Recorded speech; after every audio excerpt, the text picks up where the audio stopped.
कसे आहेत पब्लिक? तर भावांनो, तुमचं स्वागत आहे परत एकदा आपल्या पृथ्वीभाऊच्या ब्लॉगमध्ये. आणि तुमचा पृथ्वीभाऊ काय आता अशात आला आहे गावाकडं काहीच. अशात आलेलो आहे मी गावाकडं. विषय असा झालेला आहे नाही का, की भावांनो आज म्हणलं चला म्हटलं घरी बसून एवढा बोर झालो मी. सकाळचे वाजलेत आता 6:30 आणि सकाळीच 6 वाजताच मी घरातून निघलो होतो, कारण का जायचं होतं आपल्याला शेतकऱ्याची लाईफस्टाईल बघायला नाही का. पण एवढ्या सकाळी मला वाटलं येतील शेतकरी, पण कारण का मी त्यांच्यापासून इंटरव्ह्यू पण घेणार होतो की तुम्ही हे सगळे कसे करता, तुम्हाला हे सगळं सण होतं का, नेमकं रात्री 12-12 वाजता तुम्ही शेतीला पाणी द्यायला जाता नाही का, हे कसं कसं होतं, शक्य कसं होतं, हे पण विचारणार होतं त्यांना. पण काहीच आपलं नशीब बरोबर नाही म्हणायचं, एक पण शेतकरी नाही शेतामध्ये. मग जाऊ द्या, काय आता आपण स्वतःच व्हिडिओ बनवून टाकू. तर भावांनो, तुमचा आज पृथ्वीभाऊ सकाळी 6:30 वाजता आला इकडं शेतीकडं, कारण का घ्यायचं होतं शेतकऱ्याचं 2-4 शेतकऱ्याचा इंटरव्ह्यू. आणि शेतकऱ्याचं काय भेटलेलं पण आपणच करतो. तर एक गोष्ट मला अशी भेटली की एक छोटीशी विहीर भेटली बघायला.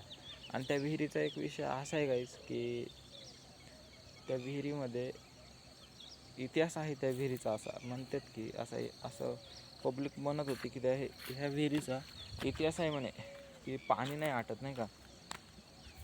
सुरुवातीला मला पण काहीतरी खोटंच वाटलं, पण ज्यावेळेस मी माझ्या घरच्यांना विचारलं की असं असं आहे का, त्यावेळेस ते जेव्हा यस म्हणले त्यावेळेस कुठं माझा विश्वास बसला. आणि नंतर मग एवढा विश्वास बसला की मला पण खरंच वाटल्या गोष्टी. तर काहीच मला फक्त सांगायचं एवढंच की असं पण असू शकते, असं पण असू शकते ना, कारण का आपल्याला सगळ्या गोष्टी विश्वास ठेवावं लागेल.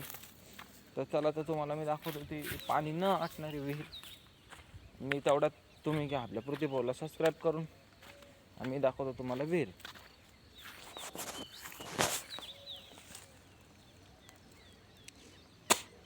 हे बघा, दिसली का?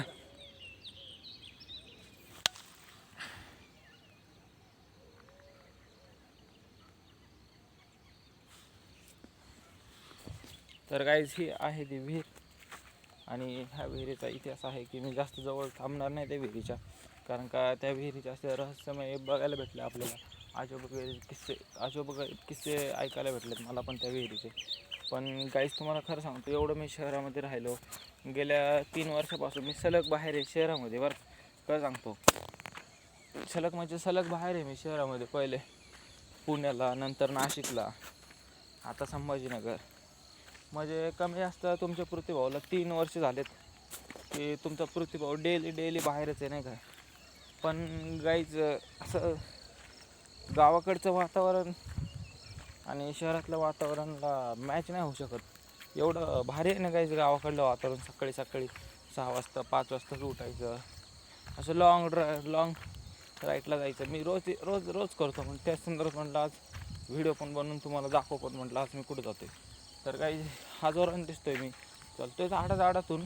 पण विषय कसा आहे की इकडं एक मंदिर आहे, आणि रोज सकाळी पब्लिक, आपण कशी जॉगिंगला जातो शहरामध्ये, तशी गावाकडची पब्लिक इकडं जाते मंदिराचं दर्शन घ्यायला.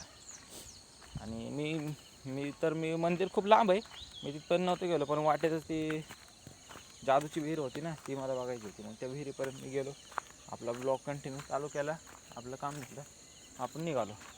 मंदिराचा ब्लॉग तुम्हाला संपूर्ण बघायचा असेल तर पुढच्या पार्टमध्ये देईल ते. सध्या मी गेलो नाही मंदिरापर्यंत. तर पब्लिक ते जाऊ द्या, आता सध्या सबस्क्राईब करून घ्या. आणि भेटू आपण अशाच नवीन कॉमेडी लाईफस्टाईल ब्लॉगमध्ये. जर व्हिडिओ आवडला असेल तर एक सुंदर कमेंट मारा, नसेल आवडला तरी पण कमेंट करा. बाकी काय नाही, तुम्हाला पृथ्वीभाऊतर्फे सकाळी गुड मॉर्निंग. ठीक आहे, ओके. तर लेट्स गो. लवकरच आपलं अजून एक ॲप घेऊन येणार आहेत आपण माझं यूट्यूबला. आल्यानंतर तुम्हाला मी देतो त्याचं लिंक देतो बायोमध्ये आल्यानंतर. सध्या नाही आला तोपर्यंत PMC ॲप बघून घ्या, तेवढंच माझ्या व्ह्यूज पण वाढतील. तर पब्लिक जात करा सबस्क्राईबर. भेटू आपण आता उद्या. Thank you so much.